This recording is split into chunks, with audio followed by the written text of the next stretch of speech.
Hi everyone! In this video, we'll carry on with the same theme that we began in the previous discussion. But this time, we'll be talking about the second European attempt to create settler colonies outside Europe. Namely, we'll be talking about the European invasion of the Americas in 1492.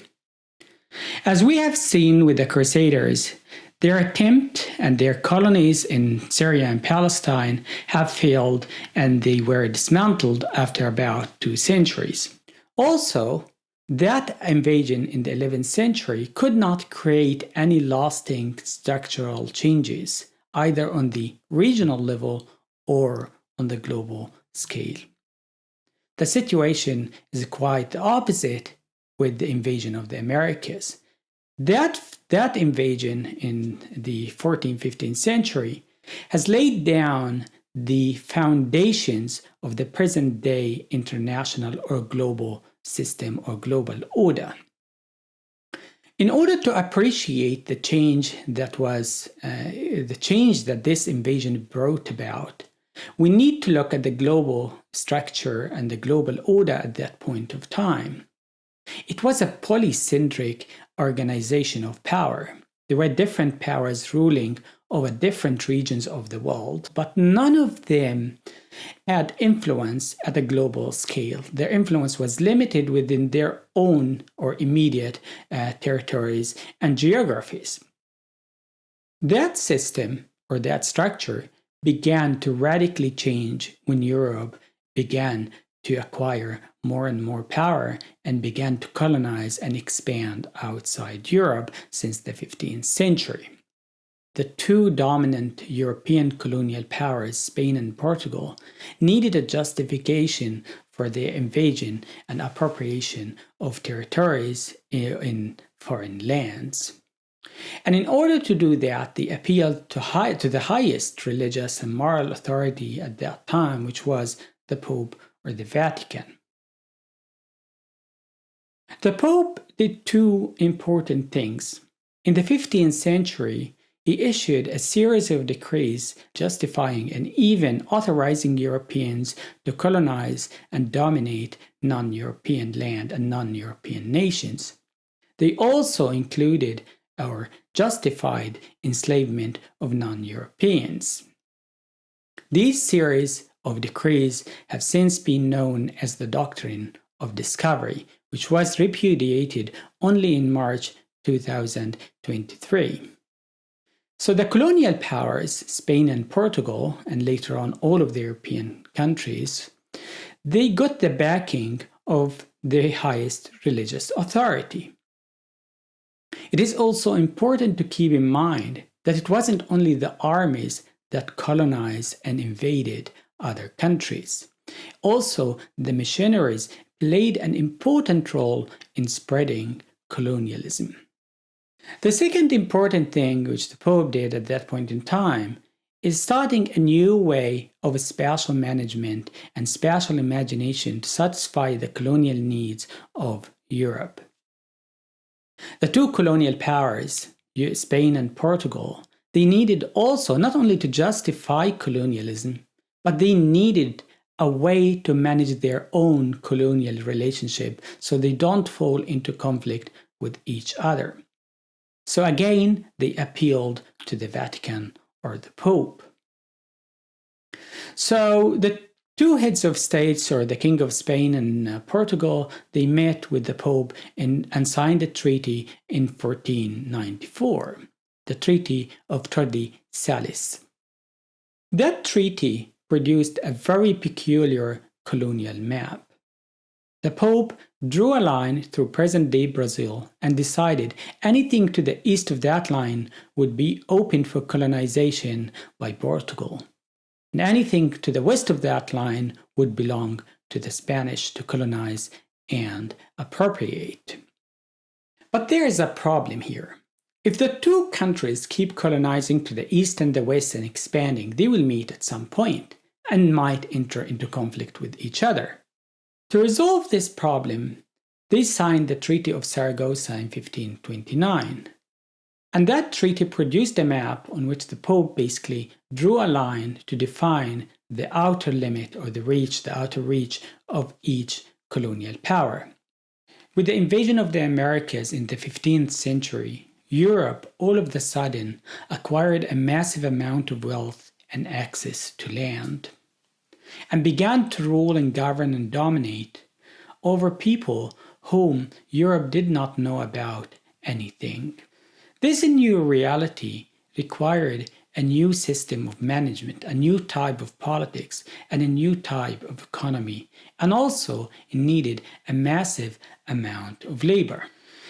This system, which we call today modernity or European modernity, was the outcome of an invasion, was the outcome of a colonial invasion, and it was necessary and evolved in order to manage the colonization and the looting and the appropriation of the conquered land and its wealth. Race and racism as systems and categories are very essential and central to European modernity. It is central to how power is organized and how the economy is organized and how knowledge is produced and spread. As we have seen with the Crusaders, the proto-race distinction derived from religion. And this carried on within modernity itself. And later on, with the secularization of the society and the state, race began to be justified on the basis of science and biology. To cultivate that massive land which Europe acquired as a result of colonialism needed also a massive amount of labor. And where are you going to get that labor from? Here, race provided the structure to create the system of slavery or free labor to power the new economic system or capitalism since the 15th century. Racialized people were given different values based on their function in this modern colonial system. The black category was given a higher value because its body was needed to work and labor in the land. The indigenous people in the Americas, the real owners of the land, were given no value whatsoever. So the destruction and elimination became possible. This tells us how distinctive and unique European modernity and colonization. Unlike other powers which colonized and occupied other nations, the Europeans colonized not only land or territories, but also time. And this is very important because it connects with the idea of racialization and race. They colonized time by demoting the metaphysics, the history, the language, the culture of the non-Europeans. And that is done in order to dominate and colonize their soul, as Fanon argues. And think about it. What's the human without that normative substance, without the soul? That turns the human into a pure object which can be or could be dominated and used by the colonial powers. Therefore, the colonization and domination of time and space are very essential to how European modernity is organized and structured. The temporal dimension has been gutted out of the European understanding of modernity. To be modern, it really just means to be part of your own reality and part of your own situation and your own time. However, the dominant understanding of modernity since the 15th century revolves around a specific way of being and a specific kind of being. According to that narrative, it is believed that civilization has reached and matured in Europe, and therefore we have seen the end of history. The darkest side of modernity, as Walter Manolo argues, that has been taking place since the 15th century is hidden through a positive narrative that promises good things about the future, that promises civilization, democracy, development, progress, and all of that discourse. In order to keep coloniality going on indefinitely. So let's unpack this a little bit in order to understand how European coloniality functions in everyday life. The Peruvian sociologist Imbal Quijano provides a very influential and a very important theory to explain how European colonialism and coloniality and system of power has been working since the 15th century. This he calls the colonial matrix of power, and it revolves around 4 dimensions. The first thing is the kind of authority and power that modernity has produced. How power is structured, the specific understanding of sovereignty, the nation-state system. The second dimension is how the economy has been structured, namely the capitalist system of the economic order that has been spread around the globe. The third dimension is the organization of gender and racial relationships, where unequal power is implanted within these categories and within these relationships between different peoples and different genders. The fourth dimension is the control of knowledge and knowledge production and the production of subjectivities around the world. In that system, Europe fashioned itself as the subject, as the thinking subject, the ego cogito, and distinguished itself or separated itself from other non-thinking, so to speak, objects. It separated itself from colonized or non-European humans, and also separated itself from Earth or the planet.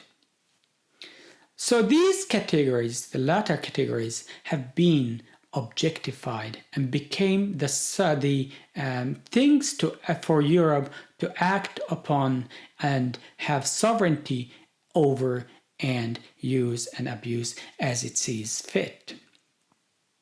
With these 4 dimensions, the colonial matrix of power has achieved a global influence and dominance. If you look, for instance, at the kind of power that we have in the world, you will find it's all structured around European understanding of sovereignty. Nation states organize how the world is run these days. Wherever you go, there are nation states. We have only one type of economy, that is the capitalism. The capitalist economy is also everywhere.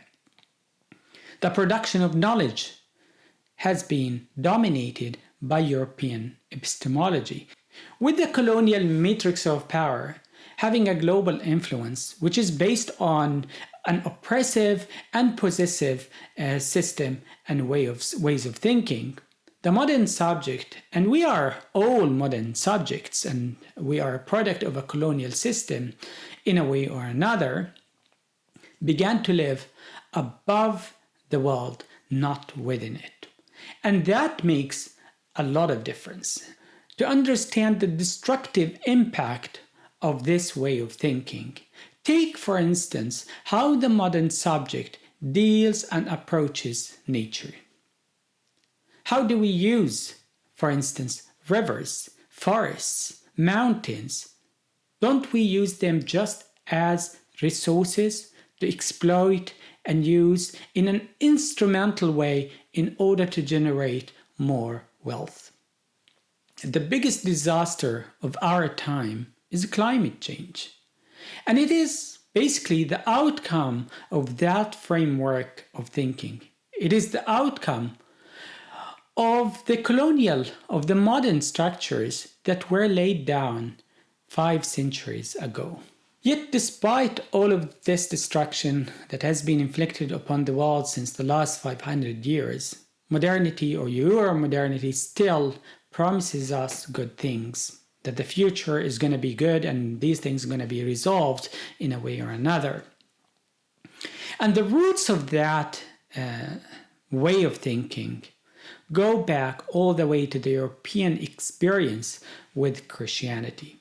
It goes and derives from the idea of salvation. So the modern equivalent to salvation, or the present day equivalent to that idea, and notice here I used modern, I didn't realize that, because all modern means really is to be part of the current time. So the equivalent to salvation is progress.